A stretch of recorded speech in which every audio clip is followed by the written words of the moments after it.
Clear? Yes sir. Yes okay, sir. आपको अब ये विंडो दिख रहा है ना सबको? सर नहीं। अभी नहीं दिख रहा है पीपीटी? और आपको इधर के व्हाइट बोर्ड जो है, सर विजिबल है। दिख दिख रहा है दिख रहा सर। है सर। दिख रहा है ना? एक तरफ पीपीटी है और एक तरफ लेफ्ट साइड में ये व्हाइट बोर्ड है। Yes sir. Yes sir. ठीक है, चलिए।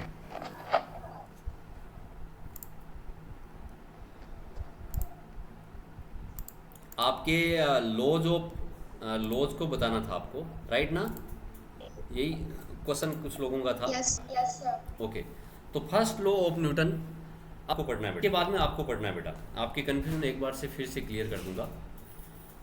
ओ of motion it is also known as Newton because इसको डिस्कवर किसने किया था? न्यूटन ने किया था। इसलिए an object remains in a state of rest और in uniform motion in a straight line unless compared to state by an applied force.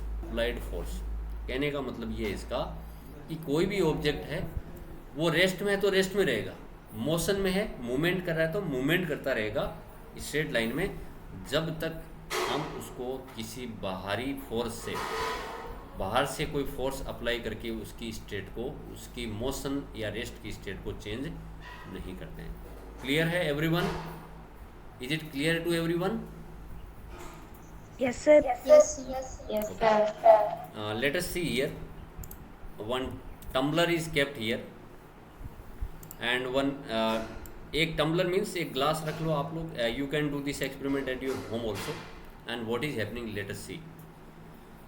One paper cardboard is kept on this tumbler and one coin is kept above this one, and it remains in rest state. The coins remains in rest state unless and until we change the state by applying force अपन जैसे इस तरह से मारेंगे तब तक ये change नहीं होगा।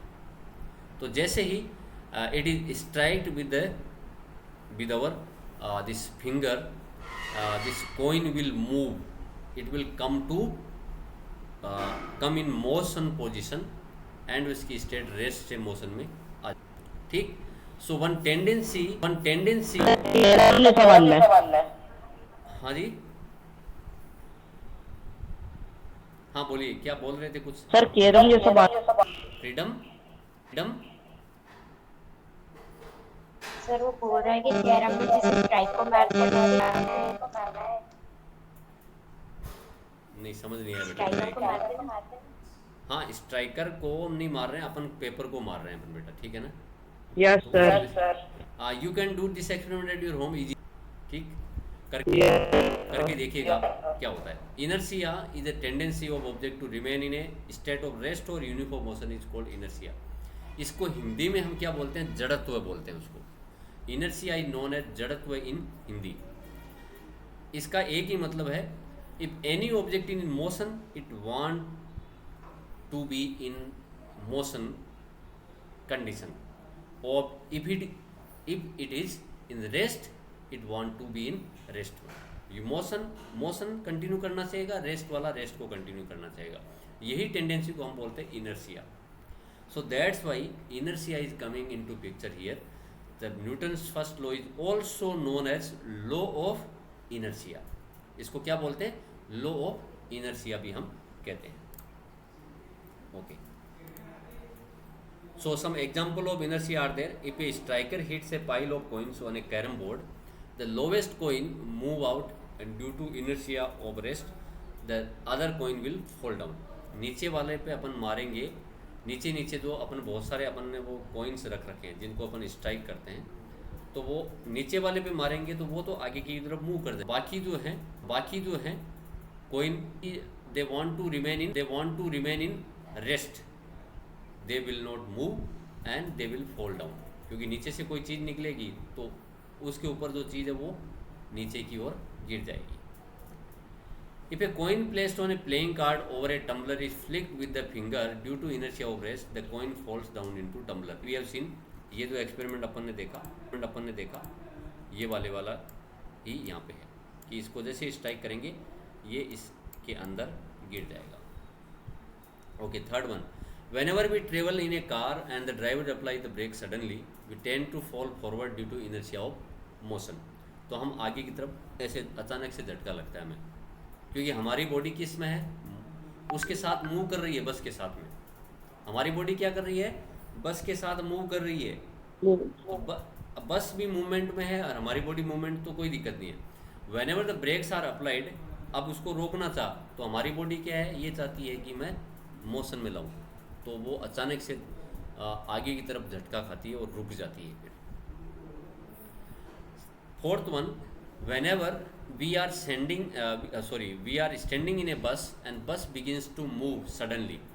हम बस में खड़े हैं, बस खड़ी है और हम भी खड़े हैं, तो हम किस पोजीशन में बेटा, रेस्ट में है कि मोशन में अभी? रेस्ट रेस्ट में है। तो हम अचानक से अगर बस चलना शुरू हुई, अब क्योंकि हमारी बॉडी क्या चाहती है, due to inertia want to move in be in rest position. अचानक से बस चलती है तो हम लड़खड़ाते हैं और गिरने की ओर होते हैं, बिकॉज क्योंकि हमारे जो पैर हैं वो फ्लोर, जो बस का फ्लोर है जिस पे हम खड़े हैं, उसके कांटेक्ट में, वो रेस्ट में है। जैसे ही मूवमेंट हुआ तो हमारी पोजीशन चेंज होगी, क्योंकि अचानक से मोशन में और रेस्ट में जब चेंज होता है तो ज़रूर होता है, तो इसीलिए हम गिरते हैं। But upper part of the body continues to remain at rest due to inertia of rest. इसी कारण से हम गिर पाते हैं, गिरते हैं उसमें।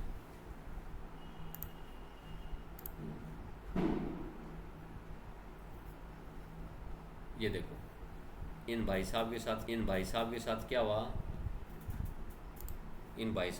क्या हुआ, पता लगा आपको कुछ? उनका एक्सीडेंट हो गया। ये भाई साहब बुरी तरह से गिरे।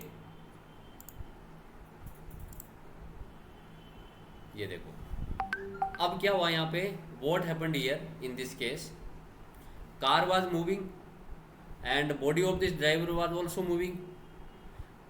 Suddenly but the pillar has come in between this one.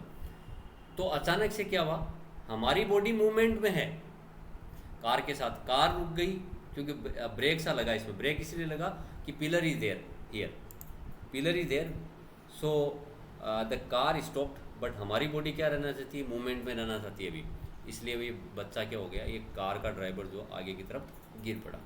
Accident में यही तो प्रॉब्लम है, इसलिए वो बंदा, उसके साथ प्रॉब्लम होती है। Inertia and mass, the body at rest continues to be at rest and a body in motion continue to be in motion. This is the property of a body is called its inertia. इस property को हम क्या बोलते हैं, inertia. Inertia का मतलब ये नहीं है कि रेस्ट हो, कोई भी मोशन में हो, वो चीज़ भी अगर कंटिन्यू रहती है तो इस प्रॉपर्टी को हम क्या बोलते हैं, इनर्शिया कहते हैं। अगर रेस्ट में रहना चाहती है तो उसको भी हम we will be calling it inertia. The inertia of a body is measured by the magnitude of force required to change the state of body. अब वो फोर्स कितना ज़्यादा लगाते हैं हम, उतने पर वो इनर्शिया बॉडी का मेजर हो सकता है। The force required to change the state of a heavier body is more than the force required to change the state of a lighter body. अब वेट ज़्यादा है इसका, अगर किसी चीज़ वजनदार चीज़ है तो उस पर हमें फोर्स ज़्यादा लगाना पड़ेगा, कम लगाना पड़ेगा, बताइए? ज़्यादा लगेगा, हाँ, उतना ही इनर्शिया ज़्यादा हो जाएगा। This is because the mass of heavier body is more than the mass of lighter body. So we can say the mass of a body is a measurement of its inertia. तो body का मास यानी वजन जो है, वो inertia को बोलता है। इनर्शिया की एक तरह से प्रोपोर्शनल होता है, हम ये बोल सकते हैं। तो जितना ज़्यादा मास उतना ही ज़्यादा फोर्स लगाना पड़ेगा, उतना ही ज़्यादा इनर्शिया होगा। अब मोमेंटम ऑफ बॉडी जो है आपके दिया हुआ, इसको पढ़ लीजिए। इसके बाद में सेकेंड लॉ क्या कहता है, the rate of change of momentum of object is proportional to the force applied force in the direction of force. यानी मोमेंटम, और कहने का मतलब ये है, yes, momentum and this applied force are having some proportional relationship. means whenever we are increasing the force, the momentum of that object is getting increased. So rate of change of momentum is directly proportional to the applied force, and that is also in direction of that force. वो किस direction में जा रहा है उस पर बहुत कुछ डिपेंड करता है. एक मिनट है. Let me write some of the things to derive the formula. Okay, so mathematical formulation of second law. An object of mass m is moving along a straight line with initial velocity u and accelerated to velocity v in the time t by applying a force F. Means how many things have come here?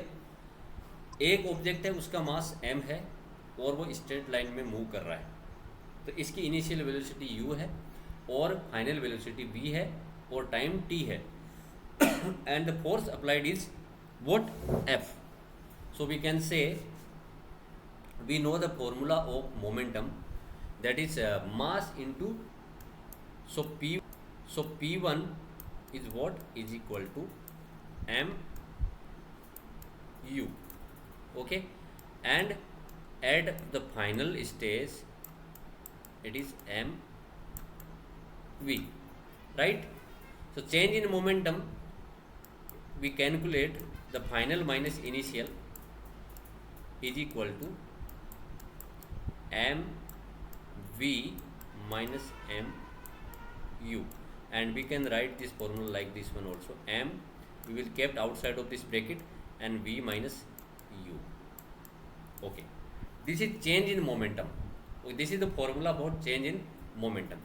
If we are calculating in the time relationship, then this will become rate of change in momentum, and that will be written like this one. We will divide it by time. Okay, m v minus u divided by t. So this is rate of change in momentum, this formula for this one. And whenever we are writing applied force, F for applied force, this is proportional to the change in the momentum. लिखा है कि नहीं? देखो ऊपर क्या लिखा है, the rate of change of momentum of an object is proportional to the applied force. Rate of change we have already seen here.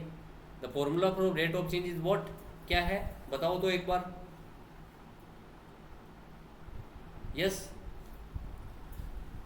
what is the formula for rate of change of momentum? Can anyone? m v minus u divided by t. Divided by t. T. So this rate of change, as this law is saying, this is equal to force. So we can write this one.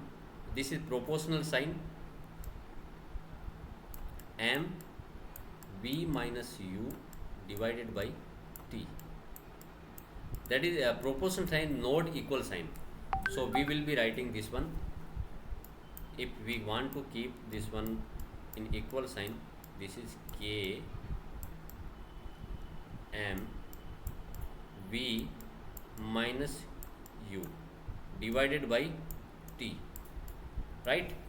And we know equation of we already discussed this velocity time relationship. V minus u divided by t is equal to acceleration. What is that? Acceleration. So we can write this formula.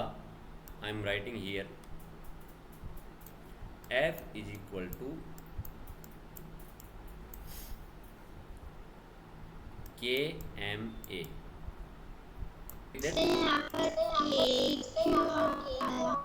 K इसलिए है बेटा, एक constant value है. कोई भी proportional sign होता है ना, उसको अगर अपन इक्वल में रखते हैं तो एक कांस्टेंट वैल्यू हमें वहाँ मल्टीप्लाई अगली राइट हैंड साइड से हमको करनी होती है.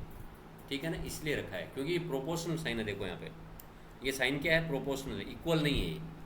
ठीक है ना, इसको इक्वल करने के लिए हमें ये एक एक्स्ट्रा वैल्यू यहाँ पे पुट करनी पड़ती है. अब क्योंकि के जो है वो कांस्टेंट, कांस्टेंट का मतलब उसकी वैल्यू चेंज नहीं होती है, तो we can write this one is equal to F M A. F M A. So m is here mass, this is written in kg, kilogram, and acceleration is written SI unit is meter per second square or meter per second square minus 2 square. Okay, so the unit of force is kg meter per second square minus 2, or it is also known as Newton. So Newton is the SI unit of this force which we have applied. अब third law के बारे में हमने बात already कर ली है.